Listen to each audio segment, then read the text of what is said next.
ಇದ್ರ ಬಗ್ಗೆ ಆಗಲೇ ನಾವು ಭಾಳ ವಿಸ್ತಾರವಾಗಿ ಮಾತಾಡಿದ್ದೀವಿ. ಅವರು 2023ರಲ್ಲಿ ಕನ್ನಡ ವೇದಿಕೆಯಲ್ಲಿ ನೀಡಿರುವಂಥದ್ದು ಹೇಳಿಕೆಯ ಒಂದು ಹಿನ್ನೆಲೆಯಲ್ಲಿ ನಾವು ಏನು ಅವರು ತಾಯಿ ಭುವನೇಶ್ವರಿಗೆ ಕನ್ನಡ ಧ್ವಜಕ್ಕೆ ಅವರು ಒಂದು ರೀತಿಯ ಒಂದು ಧಕ್ಕೆ ಕೊಡುವಂಥದ್ದು ಕೆಲಸವನ್ನು ಮಾಡಿದರು. ಅದು ಇಲ್ಲಿ ಅದು ರಿಪೀಟ್ ಆಗಬಾರ್ದು ಅಂತ ಭಾಳ ಸ್ಪಷ್ಟವಾಗಿ ಹೇಳಿದರು. ಹಿಂದೂ ಭಾವನೆಗೆ, ಧಾರ್ಮಿಕ ಭಾವನೆಗೆ, ಆ ದಸರಾ ವೇದಿಕೆಯ ಭಾವನೆಗೆ ಧಕ್ಕೆ ಕೊಡದೇನೆ ಅವರು ನಡ್ಕೊಂಡ್ರೆ ನಮ್ಮದೇನು ಸಮಸ್ಯೆ ಇಲ್ಲ ಅಂತ ನಾವು ಹೇಳ್ತೀವಿ. ಸರ್, ಮದ್ದೂರಿನಲ್ಲಿ ಗಲಭೆ ಆಯಿತು. ನಿನ್ನೆ ಹಾಸನದಲ್ಲಿ ಅಪಘಾತ, ಗಣೇಶ ಮೆರವಣಿಗೆ ಉತ್ಸವಗಳಲ್ಲಿ ಈ ರೀತಿಯಾಗಿ ಘಟನೆಗಳಾಗ್ತದೆ. ಇದ್ರ ಬಗ್ಗೆ ಸರ್ ಈಗಾಗಲೇ ಮದ್ದೂರಲ್ಲೇ ಹೇಳಿದೆ, ಇದು ಒಂದು ಸಂಘಟಿತ ರೀತಿಯಲ್ಲಿ ಇಡೀ ರಾಜ್ಯದಲ್ಲಿ ಇಂಥ ಒಂದು ಘಟನೆಗಳು ಹೆಚ್ಚಾಗ್ತಾ ಇದ್ದಾವೆ. ಕೋಮು ಗಲಭೆಗಳನ್ನು ಸೃಷ್ಟಿ ಮಾಡುವಂಥ ಶಕ್ತಿಗಳು ಏನಿದ್ದಾವೆ, ಸಮಾಜವನ್ನು ವಿಭಜನೆ ಮಾಡುವಂಥದ್ದು ಏನು ಶಕ್ತಿಗಳಿದ್ದಾವೆ, ಇದಕ್ಕೆ ವೇದಿಕೆಯನ್ನು ಈ ಒಂದು ಸರ್ಕಾರ ನೀಡ್ತಾ ಇದೆ. ಅದನ್ನು ಅವರು ನಿಲ್ಲಿಸಬೇಕಾಗಿದೆ.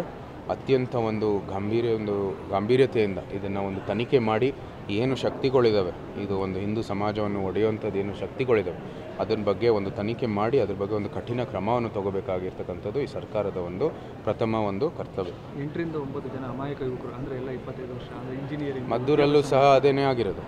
ಇವಾಗ ಇದು ಯಾರು ಕಲ್ಲು ಹೋರಾಟ ಮಾಡಿದ್ರು ಅವ್ರ ಮೇಲೆ ಕ್ರಮ ತಗೊಳ್ದೆ ಮತ್ತು ಅಮಾಯಕರ ಮೇಲೆ, ಮಹಿಳೆಯರ ಮೇಲೆ ಅವ್ರು ಹೋಗ್ಬಿಟ್ಟು ಲಾತಿ ಚಾರ್ಜ್ ಮಾಡಿರ್ತಕ್ಕಂಥದ್ದು ನೀವೆಲ್ಲರೂ ತಮ್ಮ ಒಂದು ಮೀಡಿಯಾದಲ್ಲೇ ನಾವು ಕೂಡ ನೋಡಿರ್ತಕ್ಕಂಥದ್ದು. ನಮ್ಮ ಡೆಲ್ಲಿಯಲ್ಲಿ ವೋಟಿಂಗೋಸ್ಕರ ನಾವಿದ್ವಿ.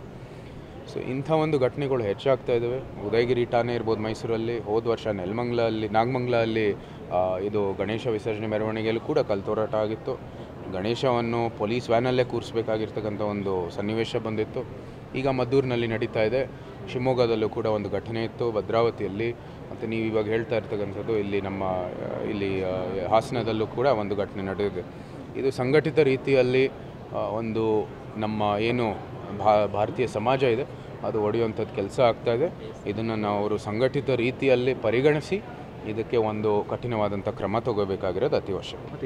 ಧಾರ್ಮಿಕ ಹಬ್ಬಗಳಿಗೆ ಮಾತ್ರ ಈ ರೀತಿ ಒಂದು ನಿರ್ಬಂಧಗಳನ್ನು ಪದೇ ಪದೇ ಇರೋದ್ರಿಂದ ಎಲ್ಲೋ ಒಂದು ಕಡೆ ಧರ್ಮಗಳ ನಡುವೆ, ಜೊತೆಗೆ ದೇಶದಲ್ಲಿ ರಾಜ್ಯದಲ್ಲಿ ಒಂದು ರೀತಿ ಅಶಾಂತಿ ಮೂಡಿಸೋದಕ್ಕೆ ಎಲ್ಲೊಂದು ಕಡೆ ಸರ್ಕಾರನೇ ಪ್ರೋತ್ಸಾಹ ಕೊಡ್ತಿದೆ ಅನ್ಸುತ್ತೆ.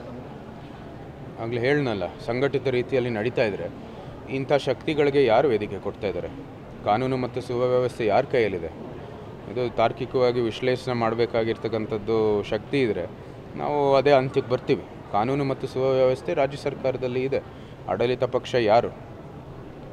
ಅವರು ಇದಕ್ಕೆಲ್ಲ ಒಂದು ವೇದಿಕೆ ಕೊಡ್ತಾ ಇದ್ದಾರೆ. ಇದು ಪದೇ ಪದೇ ನಡೀತಾ ಇದೆ. ಇದು ಒಂದು ಘಟನೆ ಅಲ್ಲ.